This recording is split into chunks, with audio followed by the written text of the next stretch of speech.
Hey guys, welcome to the Journey to Silius podcast. I am Dennis the Menace, And I'm Funky Steve. and today we are discussing the Sega Genesis. And Mega Drive.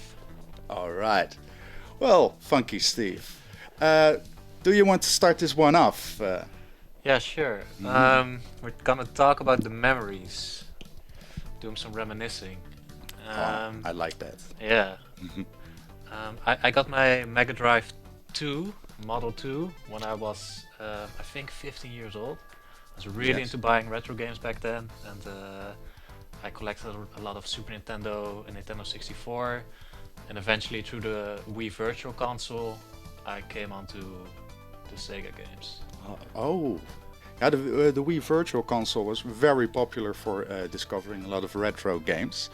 But it's a weird thing that you discovered the Genesis or a lot of games via Nintendo. Yeah. I think it was a good platform, and everyone of course remembers the Wii Shopping Channel music. I loved it. Yeah, it was so good. It was so good, and well, I bought some Super Nintendo games on that because it was cheaper than to buy them on eBay or something. Yes. But I also noticed this Sega logo, so I of course got a bit curious, and then I saw the screenshots, and I noticed they look a lot like Super Nintendo games, and now yeah, then I was hooked. Yeah, that's all it took. Yeah. Then you did some research about the console wars as well. Yeah. The Yeah, you watch the commercials, and the America had a lot better commercials than we did. I haven't seen a Dutch commercial for the Genesis or Mega Drive, I believe. No, Nope. me neither. No. No, but of course the Genesis ad line was so iconic with the Sega. Yeah, I love the intro when you boot up the Genesis, Mega Drive, or even a Master System. That Sega, I really Yeah. love it. Yeah. Yeah, that.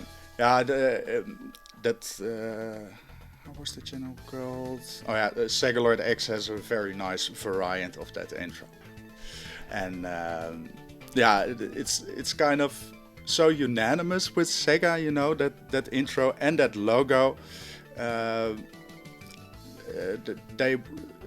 They've kept it for years that way because it's cemented in a lot of young minds Yes. of that time, and Definitely. still makes me sad that they're only a developer.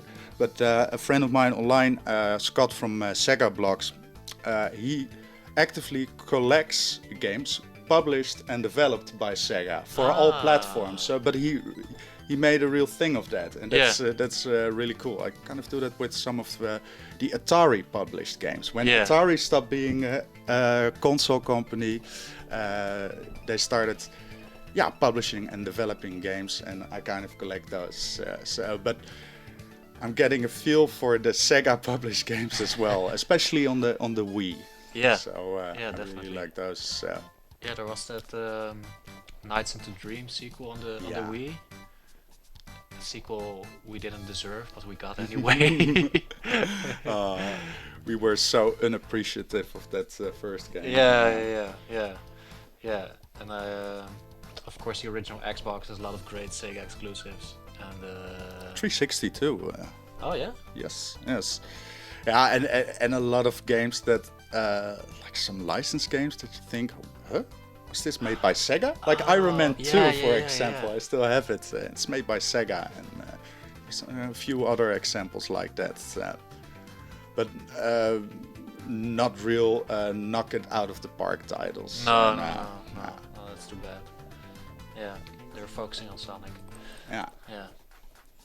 But yeah, when I bought a few games from the Wii Virtual Console, all the Sonics, all the Streets of Rage, I finally made the plunge to buy a Sega Mega Drive 2, and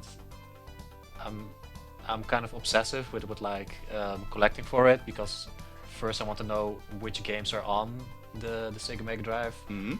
What are the hidden gems? What are the classics? What is this library about? And then I just started buying everything. And yeah. That will happen. Yeah. I should have waited with selling a bit more maybe, but yeah. But I definitely played some good ones. I got Contra Hardcore, Nice. Castlevania, all these Sonics, and mostly love the platformers like Dynamite Headdy, Rystar, the Sega developed games mostly. Yeah, Oh, right, definitely, right. definitely. Yeah, yeah. And I think Rystar is still a really standout game for me. Have you played it? Nope. It's Nope. But it's on my list right yeah, now. yeah. It's As of now.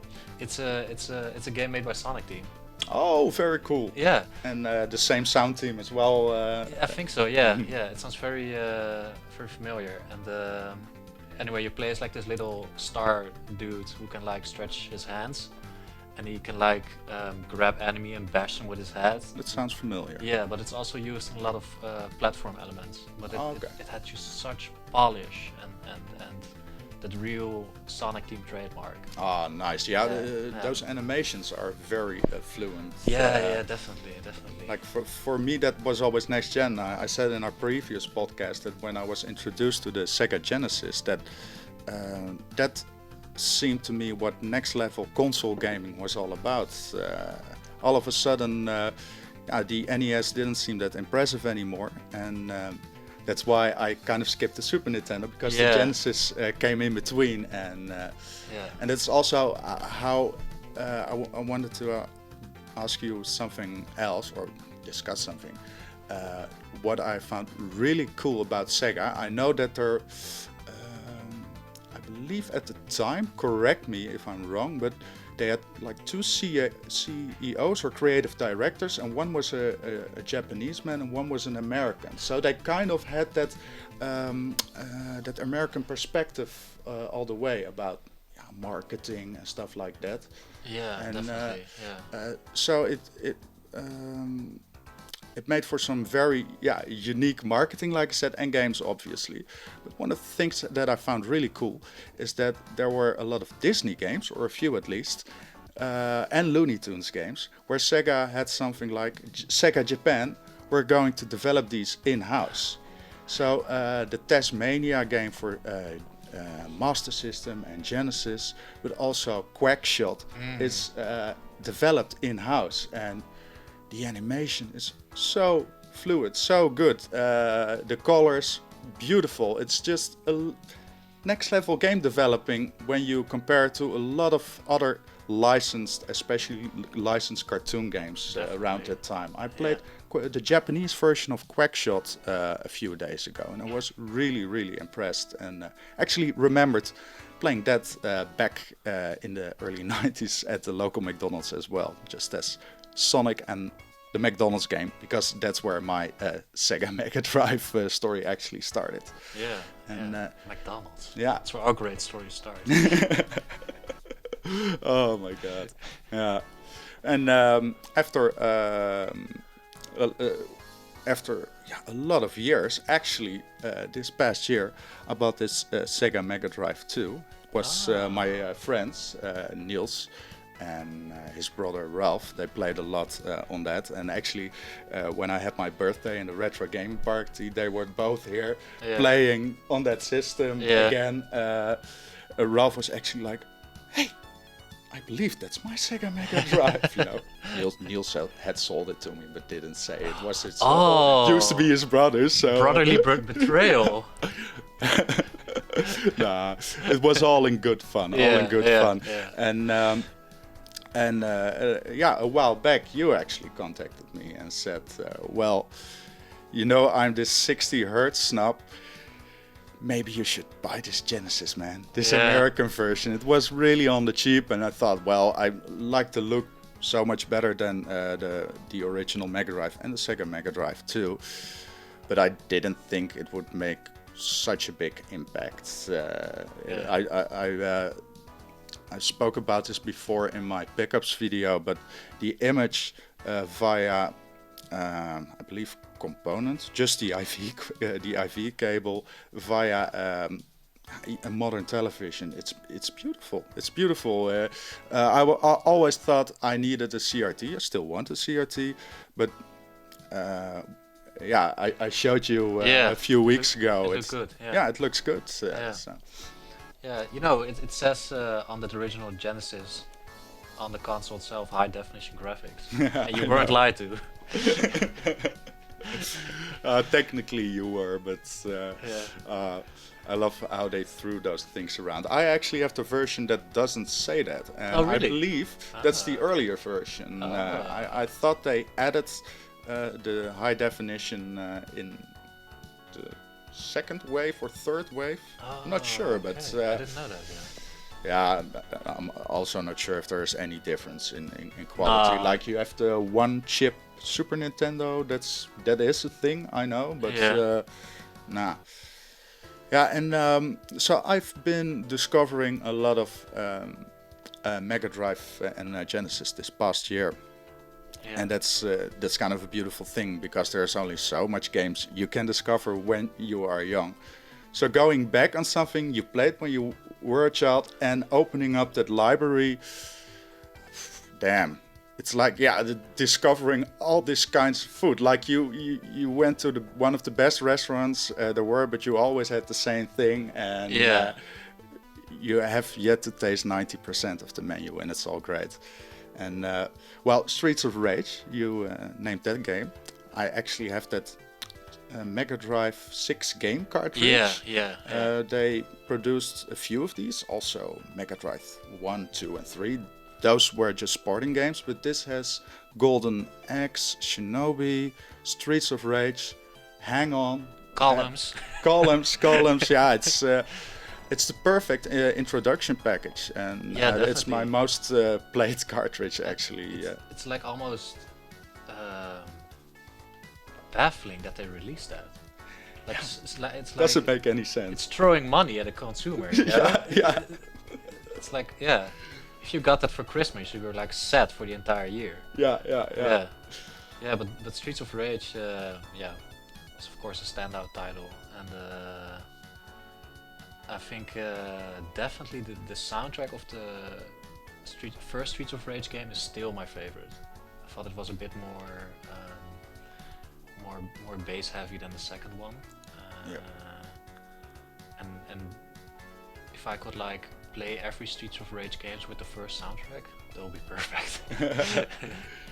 They should have stuck with it, just like Dragon Quest with that original theme. I am really curious about your opinion on the third Streets of Rage game soundtrack. The third Streets of Rage game soundtrack. Well, I can be very swift and short about that. I've never played Streets of Rage 3, so I don't know the soundtrack. It's really strange. It's noisy, and like with Streets of Rage to number 2 to number 3, it just gets a lot more treble and high pitched. And with number 3 is a very there are very different opinions about it. But just to be safe, I still think the Streets of Rage soundtrack of the first game is that grabs me every time. Well, you have a soundtrack that is so good and iconic, and the same series shows up 2 games later with something really weird, from which I can gather. If the music is so good, it will stick out, and if it's bad, it will stick out like a sore thumb as well. You know, so. I'm really curious, and obviously going to listen to it after the podcast. That makes me think of something as well. I told you earlier in private, but the Sega sound team composed some really great music for a lot of the Genesis games, and they actually had an active band, an in-house band from 88 to 95, the Sega Sound Team Band, and the famous composer, I forgot his name, but it will be up there, who did Outrun, but Space Harrier, my favorite game soundtrack.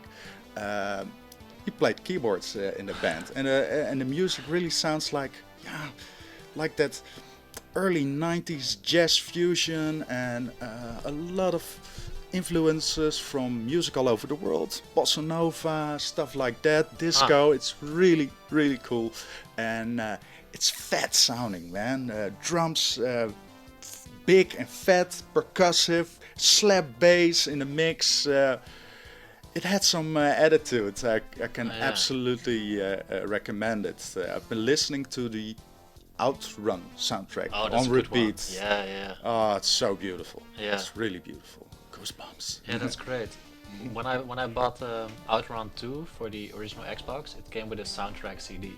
Oh, nice. Yeah, that's so cool. So I put it in my Xbox and I like ripped it straight into my Xbox so you can use it in other games. Yeah, I love that about the Xbox. Yeah. Like with 3-player. Not enough games use that feature, but if you want to play GTA Vice City with different music, not that you would want to, but you can listen to Outrun music while you are playing Vice City. Oh, that's actually pretty cool. Yeah. Yes. Yeah, there was that Outrun soundtrack. That was not Yuzo Koshiro, was it? No. It was someone else, I believe. Yeah, Yuzo Koshiro was inspired by this man. He started. He was quoted that Space Harrier was the reason that he wanted to become a composer. So yeah. It was a few years before his time. Yep. When his time came. Yeah.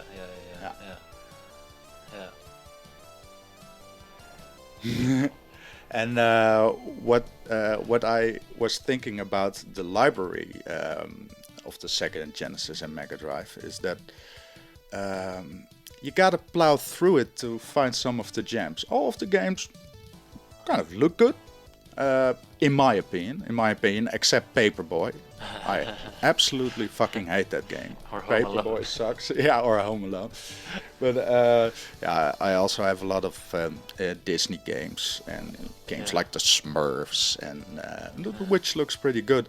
But games like The Lion King and Aladdin, they were phenomenal back then. Yeah, they were really good. Absolutely phenomenal. I played them a lot on the PC too. But those are still examples of how you should develop a licensed game. Yeah. Have you ever seen Pocahontas? Oh yes. I think that's out of all the Disney games on the Genesis. It's that movie where the green little folks live on the planet, right? And they come to destroy the little forest and their big spaceships and stuff. Yes. Somewhat like it. I'm sorry. No, I really loved the Pocahontas cartoon. You were talking about Avatar. Oh, Avatar. Yeah. I thought you were talking about that other movie that also has the that nature theme that gets destroyed. Ferngully. Yeah. That's what I was thinking about. Yeah. But Pocahontas, the pixel art in that game is so next level compared to what other games were doing.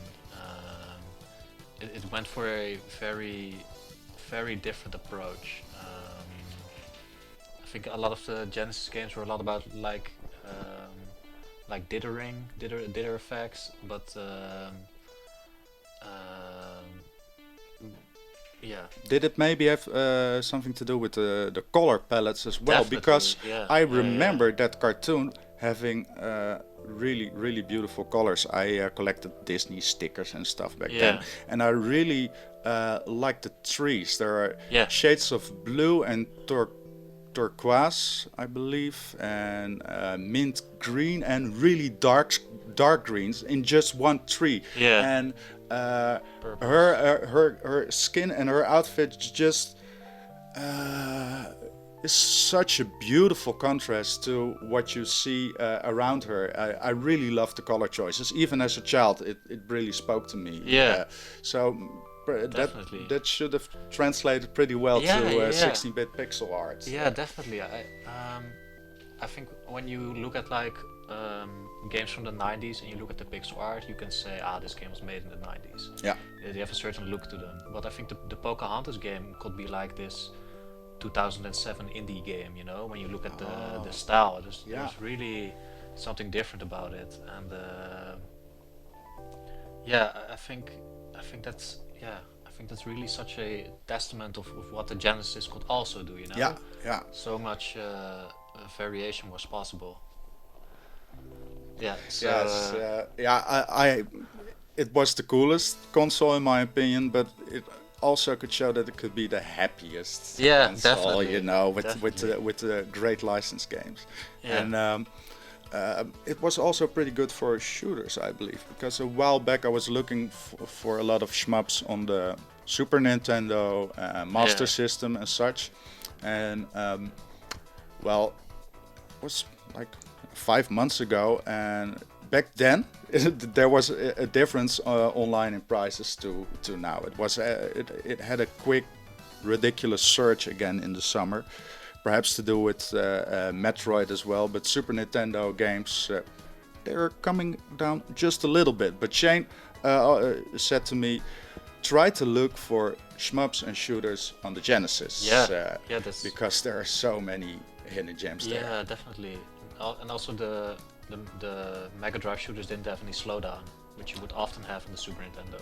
Yeah, yeah. So yeah, it was definitely the superior console for shmups. Yeah. Yes, Yeah. yeah. I discovered Arrow Flash recently, and Oh, it's a beautiful little shmup, 16-bit, obviously Japanese, and you have a Mega that can transform to a fighter, just like Macross and Transbot. You actually have a game called Transbot on the Master System, right? System. Yeah. Yeah, there are a lot of challenges going on the internet in the community now. The Sega Master System Challenge, really cool. Want to join in at some point? But I've been having so much fun with this shooter because it's a shooter that gives you power-ups right from the get-go, and if you pick up like everything, if Yeah. from the start, You will be cruising. you will kind of be cruising, and it's not that it becomes easy, quite the opposite, but you have that feeling of satisfaction as you see the points ranking up and you hit almost everything in screen, and it's a difference between night and day, picking up all those 4 or 5 power-ups right in the first 20 seconds or missing just one, and I really like that gameplay where you build upon your character in this sense, and it can only get interrupted if you make a little mistake, you know, if you shit, I shouldn't have died there, but and then you have the option, well, do I continue with this run or Reset. do I reset? But it's a real these games are really nice to play in between, because I work a lot behind my PC for editing, but also community work. I watch a lot of other YouTubers' videos, listen to podcasts, and if I want to have a little pick me up, a shmup like this on the Genesis is perfect, and that's why I have the Mega Drive 2 set up at my working desk right now. Yes. Oh, that's cool. Yeah, definitely what you said. There are like so many shmups on the Mega Drive, and there are definitely some because there's so much. A company has to do something different after a while, you know. Yeah. And one of I think this was actually a first-party Sega title. It's called Biohazard Battle, and you play as this like bug, like a dragonfly. You can choose between a few different bugs, and it's like this really sci-fi fantasy mixed world, and the soundtrack is also accompanying that. And I think that's one of those examples that took something different than a spaceship, you know. Yeah. It's a different go-to, a different approach, and those are the ones that I remember the most playing. And there's another one, I've forgotten the title, but it is completely steampunk. Oh, Yeah. that sounds nice. Yeah, you could choose from like a Zeppelin and Awesome. Yeah, that was also like a first-party Sega title, I think. I don't remember the name, but because I get sort of saturated after a while from only playing the shooters with the spaceship. I want something visually completely different. Yes. So yeah, I think there's so many choices that everyone can find a shooter they like on the Genesis. What was that shooter called where you play as a witch flying on a broom? It was also a Sega game, I believe. Yeah. There's also been something on the Evercade. Yeah, I think it's also on the TurboGrafx, and Super Nintendo also has Yeah. one version. TurboGrafx game was it? Yes, yeah, that's also a good one. Yeah, I like this subgenre in shooters the most. They call them cute 'em ups. Cute 'em ups. They're very cartoony. Like Fantasy Zone. Fantasy Zone. Is the original. And, the Konami Parodius series. And I love cartoons in general. So when they combine that and make this visual feast for the eyes, it's just I prefer that over. It completes you. Yeah, definitely. I prefer that over the space shooter. Yeah, definitely. Ah, nice. Yeah.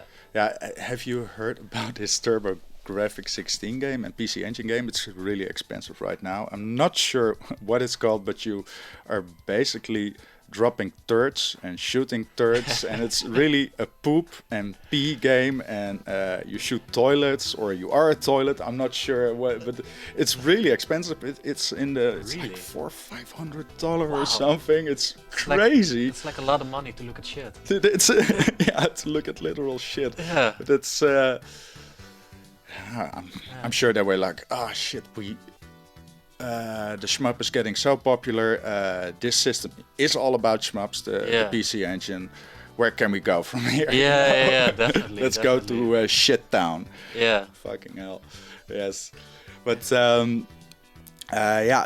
concluding our thoughts on the Genesis and Mega Drive, I have to say that right now, as a retro gamer, it's probably the console I like playing on the most. Oh, cool. When I play Streets of Rage, there's a perfect relationship or coherence between my button inputs, what I see on screen. It flows really well, and the Super Nintendo is awesome, and I'm discovering a lot of games on that. But there are so many games that there are more, in my opinion, or early experiences, more opportunities to hit or miss, you know.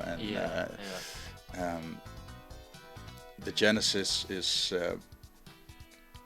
really opening up this year for me, and thanks to you as well, because I bought that Genesis and discovered how that thing could look in 60 hertz with the right cable, and 60 hertz all the way.